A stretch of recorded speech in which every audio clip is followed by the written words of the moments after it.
সড়কে থামছে না মৃত্যুর মিছিল, প্রতিদিনই প্রাণ হারাচ্ছেন চালক, যাত্রী কিংবা পথচারী। নারায়ণগঞ্জ থেকে যাত্রী নিয়ে পাবনা যাচ্ছিল পাবনা এক্সপ্রেস নামের একটি বাস। ভোরে সাথিয়া উপজেলার পূর্ব বনগ্রাম এলাকায় পৌঁছালে বিপরীত দিক থেকে আসা পাথর বোঝাই একটি ট্রাকের সঙ্গে সংঘর্ষ হয়। ঘটনাস্থলেই ৩ জনের মৃত্যু হয়, আহত হন ১০ জন। খবর পেয়ে হাইওয়ে পুলিশ ও ফায়ার সার্ভিস তাদের উদ্ধার করে হাসপাতালে ভর্তি করেন। আমরা হামার টামার নিয়ে আসে লোকজন বাইর করছে, পড়ে আছে। আমরা গভর্নমেন্ট থেকে এসে তারপরে এই আহত রোগগুলি বাই করেছি। যারা আহত হয়েছে তাদেরকে আমরা উদ্ধার করছি। রোড চলাচল স্বাভাবিক আছে।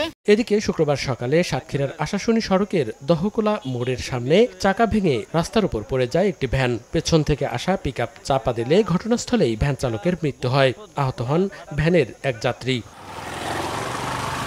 এর আগে বৃহস্পতিবার রাতে চট্টগ্রাম কক্সবাজার মহাসড়কের চকরিয়ায় হানিফ পরিবহনের একটি বাস নিয়ন্ত্রণ হারিয়ে খাদে পড়ে যায়, নিহত হন ২ জন। হাইওয়ে পুলিশ, ফায়ার সার্ভিস এবং স্থানীয়রা ৬ যাত্রীকে জীবিত উদ্ধার করলেও নিহত হন ২ জন।